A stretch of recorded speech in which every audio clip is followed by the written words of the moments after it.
Meghan is clearly brighter than Harry, but she has to be careful not to overshadow him. Prince Harry wins back the right to taxpayer-funded security for him and his family. Being sued for defamation by the very charity he co-founded and was patron of. That Meghan might use these visits to the UK to generate income, because that is certainly what she was doing. Addressed by the Queen herself. The whole family is saddened to learn the full extent of how challenging the last few years have been for Harry and Meghan.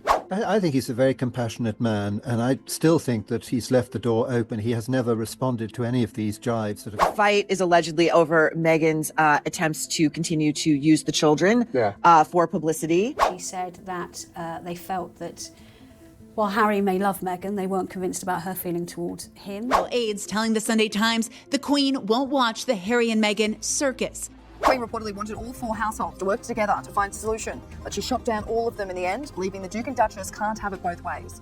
The late Queen Elizabeth II would have supported Prince Harry and Meghan Markle's decision to move out of the UK for years, it has been claimed. Queen Elizabeth is presiding today over an unprecedented meeting of royal family members amid the turmoil over Prince Harry and Meghan's decision to step back from their royal duties. The deal between the Queen, Prince Charles, William, Harry, and Meghan was thrashed out in this room. Well, there's been some surprise, not by the outcome, which many thought was inevitable, but surprise at the personal tone of the Queen's statement. The late Queen was so fearful of Harry and Meghan that she wouldn't want to be alone with them. Let's just take a listen to that interview. The statement that Harry and Meghan said is they want to become financially independent. They want to earn their own money. Now, being commercial in the royal family has always been an absolutely toxic subject. I do happen to know that the Queen always used to make sure that she had somebody with her whenever she saw those two. She knew. That's what makes this so hard to look away from. Queen Elizabeth II, the most experienced monarch in British history, quietly told her grandson to slow down, to wait, to think. And he didn't listen. Now, one of the most respected figures in royal circles has put it in writing. And what Hugo Vickers reveals in his new book isn't just a family disagreement. It's the beginning of a chain reaction that ended with the Queen refusing to pick up the phone, unless someone was in the room to witness every single word. If you want more deep dives like this, make sure to subscribe to Royal Archives. The book is called Queen Elizabeth II, A Personal History. It was published on April 9th, 2026.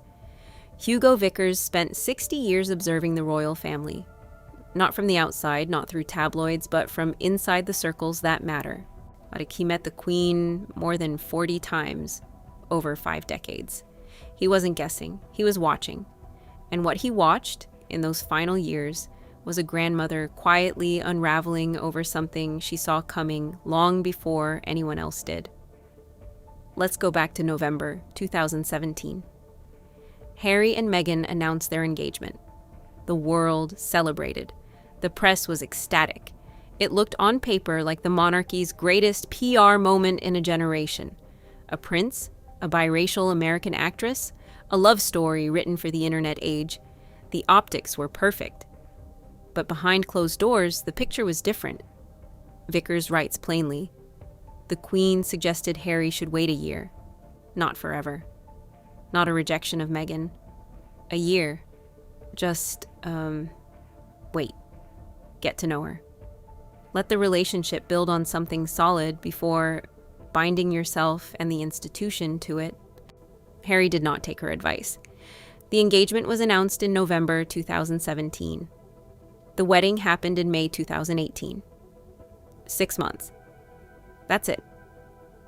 And the Queen, according to a source close to her, ended up saying the wedding was, and this is the quote that keeps circulating, nothing to do with me. Think about what it means for a reigning monarch to say her own grandson's wedding is nothing to do with her. She wasn't absent. She was there. She sat in that chapel at Windsor. She watched the ceremony. She made Harry the Duke of Sussex on the morning of his wedding day. A gift, a title, a public sign of acceptance. But privately, someone close to her described her attitude as, you get on with it. It's nothing to do with me. That's not warmth, that's distance, dressed in protocol. And it's worth remembering what kind of woman said that. And this was not someone prone to dramatic statements. Queen Elizabeth II spent 70 years choosing her words with surgical precision. She did not complain. She did not confide in the press. She did not make scenes. So when someone in her inner circle describes her attitude to her own grandson's wedding as nothing to do with me, that restraint is the message. The silence says everything the Queen would never say out loud. Vickers goes further. He writes that the Queen reportedly did not like the dress, described as in too white, with what he calls ungainly shoulders. Minor detail? Maybe. But these aren't the observations of someone who was moved by the occasion. These are the observations of a woman who had already stepped back emotionally from something she couldn't stop, and she wasn't alone in her hesitation. According to Vickers, and Prince William had the same concerns.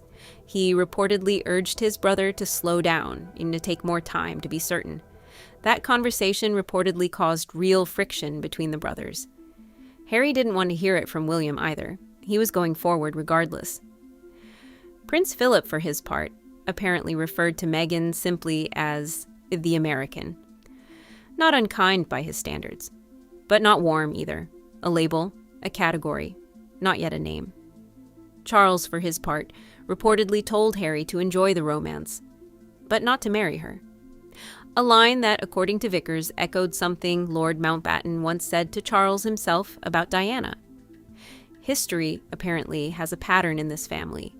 So here you have the three most significant men in Harry's life: his grandmother, his brother, his grandfather, all in their own ways, as signaling caution.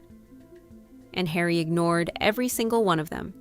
That's where things stop making sense, because the official narrative at the time was one of wholehearted royal embrace. Meghan was invited to the family Christmas at Sandringham before the wedding, something that had never happened for a royal fiancé before. She was brought to major public events. She was, by every outward measure, being welcomed. So which version is true? The warm, inclusive welcome? Or the quiet, private doubt? Possibly both. And that gap between the public embrace and the private reservation is exactly where the story starts to fracture. Because what happened after the wedding wasn't a fairy tale continuation. It was almost immediately a slow accumulation of tension. Vickers describes one incident, reported in multiple outlets, involving Meghan and a head gardener at Frogmore Cottage on the Windsor estate. According to Vickers, when the Queen was informed of an altercation between Meghan and staff, she drove to the site herself and addressed it directly. The Queen, then in her 90s, got in her car over a staff complaint. That is not a small thing, and the distrust kept building. According to Vickers, staff at the palace had taken to calling Meghan Sparkle, a nickname that carries an edge depending on who's saying it and how. The palace is a hierarchical institution. Nicknames travel, and not all of them are affectionate. Then came January 2020. The announcement heard around the world. Harry and Meghan declared they were stepping back, the so-called Megxit. They proposed a half-in, any half-out arrangement. They wanted to be financially independent while still carrying out royal duties. They wanted the title, the platform, and the freedom. The Queen's response, according to Vickers, was unambiguous. You cannot hold a position like Captain General of the Royal Marines, and, as Vickers puts it, lie barefoot under a tree in California. The institution doesn't bend that way. You are either in or you are out. She gave them a year to decide. That year ended. Harry and Meghan chose California, and at that point, the Queen formally accepted it, and Harry stepped down from every remaining position in England. But the relationship didn't just shift, it broke. Vickers writes that the Queen grew so distrustful of her grandson that she stopped taking his calls without a witness present. A lady-in-waiting in the room, able to record whatever was said, every single call. When Harry rang, she made sure she wasn't alone. Let that sit for a moment. A grandmother, a queen, requiring a witness to speak to her own grandson. Vickers says that on the calls she did take, she became monosyllabic. Yes. No. Short answers. A wall of brevity where there had once been a relationship. And when Harry and Meghan visited for the Platinum Jubilee in June 2022, bringing their daughter Lilibet to meet her great-grandmother, The Queen kept a lady-in-waiting present during that visit too. She did not see them alone. The Lilibet naming had its own weight. Vickers writes that the Queen was not pleased, that using her most intimate family nickname, the one reserved only for those closest to her, for a child she barely knew, felt like an appropriation, a claim on closeness that hadn't been earned. He calls it insensitive at the very least. And through all of it, the Queen said almost nothing publicly. She never gave an interview. She never responded to Oprah. She never addressed the allegations made in that March 2021 broadcast. She sat with it, carried it.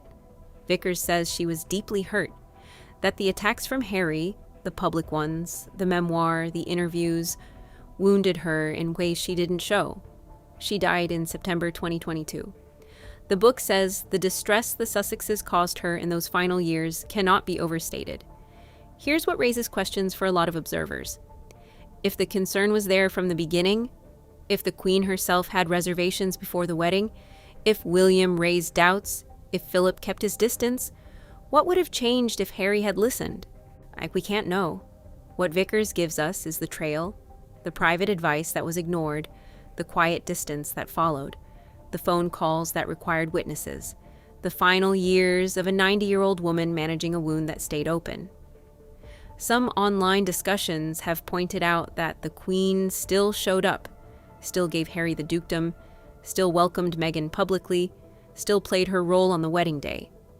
Whether that makes the private doubts more damaging or less is something people are still debating. What isn't up for debate is what Vickers himself says outright. He calls the stress unforgivable. He says the distress cannot be overstated. These aren't soft qualifiers from a man known for careful language. That's a verdict. And the question the internet keeps circling back to is this: did Harry know the Queen had told him to wait? Was he aware of her private reservations? And if so, what does it mean that he chose not to slow down anyway? Vickers doesn't answer that directly. He lays out the evidence and steps back. But the shape of it is hard to ignore. One of the most experienced monarchs in history gave her grandson private advice. He didn't take it. And in the years that followed, she had to ask for a witness just to speak to him on the phone. That's not a family that grew apart gradually. That's a relationship that hit a wall. And the wall was built, brick by brick. Starting well before most people realized anything was wrong, Hugo Vickers has spent 60 years watching this family. He isn't guessing, he isn't speculating. He is writing what he knows, from sources, from proximity, from decades of access that few people alive can claim. And what he knows is that the Queen saw this coming. She tried to slow it down, and when she couldn't, she quietly protected herself instead. There's still more to unpack from this book. Vickers doesn't stop at the wedding or the exit. He tracks the full arc of how the Queen's view of Meghan changed from cautious hope to something much harder. That story is still unfolding. Stay with Royal Archives because we're just getting started.